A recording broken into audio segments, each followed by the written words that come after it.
Welcome. Good afternoon.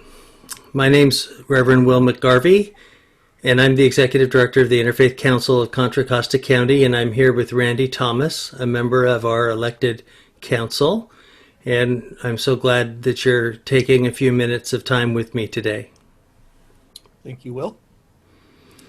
So we're recording this conversation to share with the broader interfaith community, and not only an introduction to Randy, but a little bit more about the work that we do as an interfaith council. So as we do that, I'll just share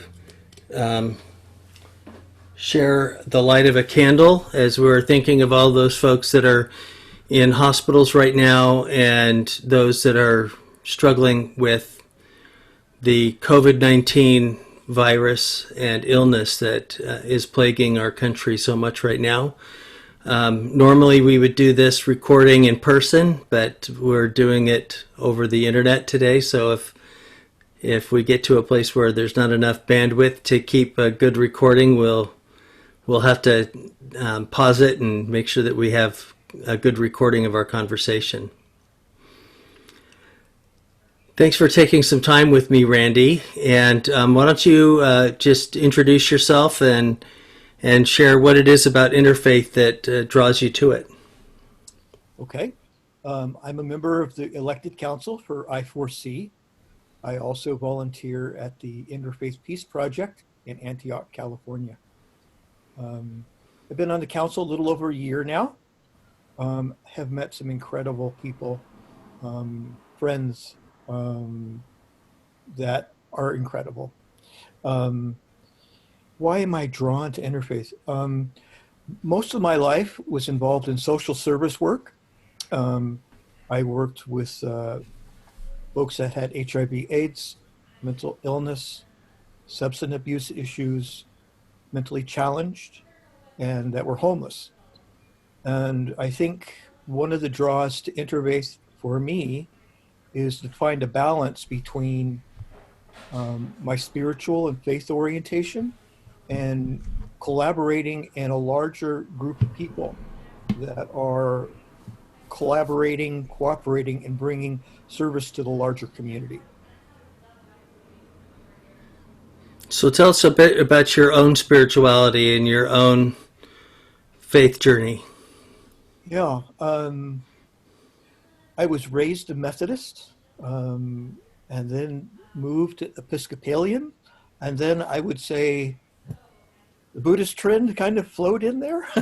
So it's kind of an ecumenical one. I've been on the spiritual journey now, probably in earnest for about 32 years or so of my life, my adult life. I would say maybe the biggest turning point was my beginning recovery from alcoholism. And that I think we go through periods in our life where sometimes there are crises that propel us into a deeper search for meaning and purpose and direction, and coming to that place where I needed to make some radical changes in my life, and to look at my addictive behaviors, and to do something that was meaningful to others as well as just kind of a selfish orientation in my life. So I would say that happened 32 years ago and continues. That process of sobriety is one that is a journey towards more clarity in my life, towards looking at the things where I have been conditioned and felt compelled to do things less free, shall we say, conditioned by my own attitudes and conditioned by the things in the environment and the community and family of origin, of course. And also not only clarity, but also bringing it into a heart level where a more intimate, close warmth in my relationship with people and connection through that. Gotcha. So I think also the people that I served were my best teachers about the human condition. I witnessed a lot of pain and suffering in the people that, particularly the people with HIV/AIDS and substance abuse and other addictive patterns of behavior. And it does not come out of a vacuum. It comes out of trauma, usually, and it comes out of woundedness. And that's something that we all share if we're honest with ourselves, where we have been heartbroken or wounded by another person, um, or our own thoughts that are causing us to grief and pain that we have internalized. So um, those are the things that have been formative on my journey. Um, I am I'm on a continued quest. I don't think we ever arrive. I think we learn from others. They can be our teachers as we are teachers to them. Um, I think at this particular time in human history that we are called to be both healers, teachers, and also servant leaders to each other. Um, the times call us into the challenges and adversity that require us to work together cooperatively and as a larger community um, and serve each other, to care for each other. So, how has interfaith experience influenced your own spiritual practices? It sounds like you have some eclectic background as well as a Christian background. Yes. Um, And you and I talk a lot about the mystics. we talk a lot about the mystics, and I believe, um, I think the mystics are oftentimes misunderstood because I think there's a mystic in everyone. And that is that in our journey of faith, there are two dimensions. There is the dimension of the known and the familiar, and the dimension of the unknown and what we might call mysterious. And that's what the mystic um, wants to explore. The mystic is, uh, instead of looking at the unknown as a place that's fearful, but a place of exploration, a place where one might even find love and compassion. In those dark and shadowy places, when we start taking an inward journey and exploring those places that are unknown to us and also unloved in ourselves and in others. And when we find that, we find the link that connects us. The different traditions, I think, all meet at the center. And the center for me is love. And love not as a sentimental kind of emotion or even a romantic one, even though it's there. It is, what is it we truly love? What are the ideals and values that give our life meaning, purpose, and direction? And I think what we love, we become. So if we're loving truth and wisdom, we learn that ourselves. Within us, there abides that at the center, that potentiality and capacity to grow in that. Um, if it's a love of nature and creation, we also learn to grow in that respect. If it's for justice or freedom or peace, if we love that, we grow into that. And to me, those are, and also beauty, the creative expression through the arts, through music, through poetry, through literature, are also expressions if we love beauty. So I think those are integral parts of the spiritual journey that teach us how to be a more whole human being. You've been on the planning team for the retreats, for the compassion retreats last year, and the Mother Earth retreats this year. What's been your favorite experience from the retreats that we've Oh, been able to participate in and help lead? yeah, we started doing nurturing seeds of compassion retreat with eight different religious traditions, spiritual traditions at San Damiano once every month, and I found that to be a profound experience. Um, we shared from the people shared from the tradition their generosity of wanting to share what the spiritual practice of compassion was in their traditions.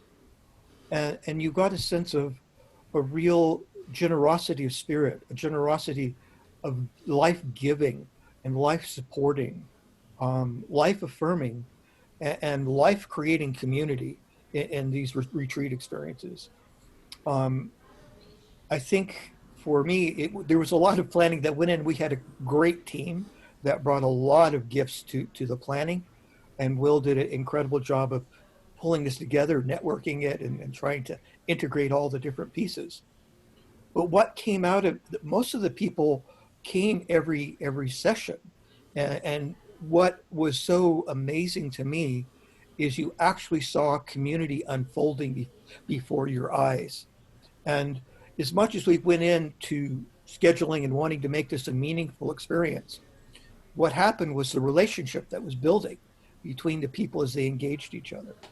And I think the meaningful thing that I saw was there was a progression as people learned to trust each other and became more transparent and vulnerable. There was a palpable sense of presence that was forming in these compassion retreats.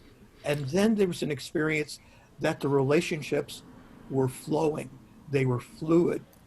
There wasn't any kind of guardedness or defensiveness, but people were relating to each other in a very direct, very real, very open, expressive, deep level. And it was powerful. It was, for me, an example of what's possible when people gather together and explore that potential within all the different traditions, and also around the theme of connection, of being in a deeper communion and community with each other. Really developed an amazing culture that allowed folks to go deep, even though we had a different teacher each Yes, retreat as well, and folks had permission to participate as deeply as they felt like they could, yeah, and to be able to really try to learn how others pray and how others view the world, especially looking at that same core of compassion, of chesed, of loving kindness, and metta. even as it was described by different faith traditions in very different ways. Absolutely. And I think it was, as we engaged that, there was, is even though the traditions were different expressions of faith and spirituality, in that diversity, we found that common thread and that common flow that came out of these traditions. And I think the one most meaningful thing for me also was um, service. Service was came out of all of the traditions that we talked about, whether it was seva in Hindu or sewa in the Sikh tradition, or the blessing that we were taught how to do with the rabbi, um, or learning how to connect nature and spirituality with our neo-pagan Druid friend. It was incredible. They were all about how do we serve life, how do we bring more life into being in our world, and how do we support each other in doing this? Yeah. So, what are some of your personal commitments that you use as you enter interfaith spaces in your work at the Interfaith Peace Project and your time with us at the council? What are some of the things that you've learned that you bring with you each time that you enter an interfaith space? I think for me is the value of deep listening to the other.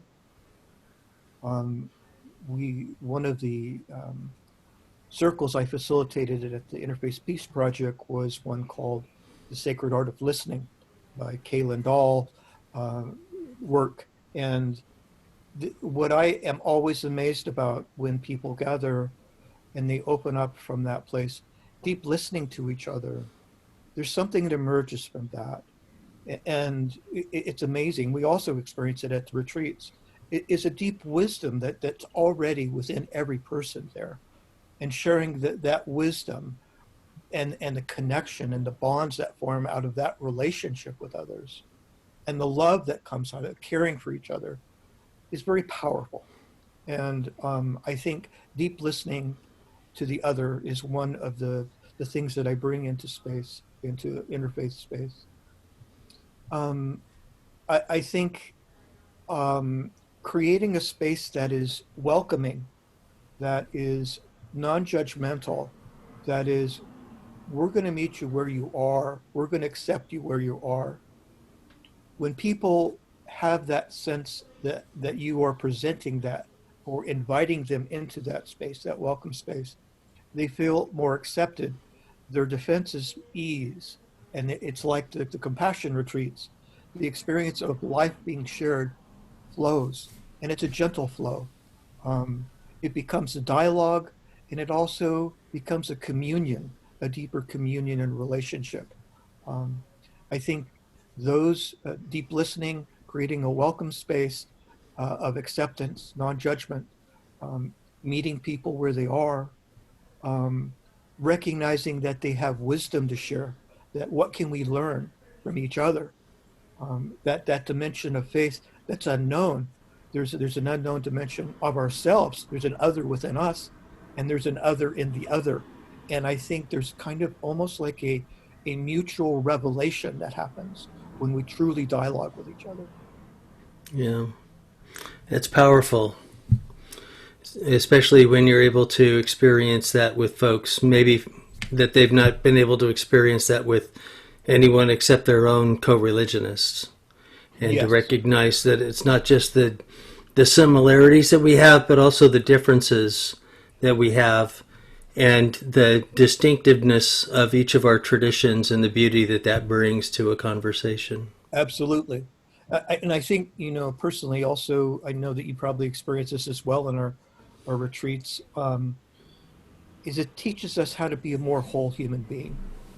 It Mm. teaches us about wholeness, and it teaches us about honoring the uniqueness of the other, and also connecting where is that similarity at the center. Um, And not making assumptions even when you think you know someone, that's correct. I mean, right? we make some assumptions about ourselves. We hold those things. We often surprise each other. We often surprise each other. I also think you're absolutely right. Is that expanding the circles are so important in this particular age that we live in. The crises and the adversity and the challenges that we're facing are so extreme. One's a survival of sustainability, and how we do this in solidarity is so pressing for us. One Even to do it now during a time of COVID-19, right? Absolutely, I think it brings a crisis can bring out the worst. It also can bring out the best, and it brings out. I've been brought to tears by some of the goodness that I see of people helping their neighbors. Um, we heard about there were some judgments about some of our younger generation and how they were self-indulgent on the beaches. Well, I just heard a story.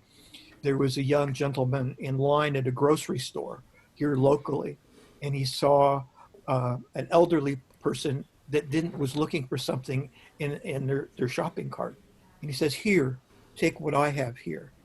Do you need anything else from my cart? You can have this." That's the goodness that's in people. That's what comes out when we connect as human to human. Um, One of the things that I said when I joined the Interfaith Council was that we're the ones we've been waiting for. And that came out of a book by Alice Walker, but also from a poem by African woman by the name of June Jordan. And June Jordan wrote this poem, "We're the Ones We've Been Waiting For," as a protest against the practice of apartheid in South Africa, long before Nelson Mandela and Bishop Tutu. And she was protesting with others. They were going to implement apartheid with women separating from the men. And she gathered a group of women together and protested and showed Mm. resistance about it. It's a wonderful poem if you have a chance to read it. Um, there's also a similar poem with the same title that was written by a Native American. We are the ones we've been waiting for. And my affirmation when I joined the council was that in the generosity of love, wisdom, and compassion freely given and shared is where I find hope for humanity and our planet. Amen. We'll leave it at that.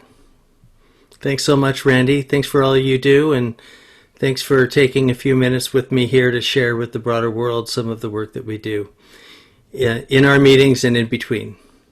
Thank you, Will. Thank you for inviting me for this. Have a blessed day. Be well. You too.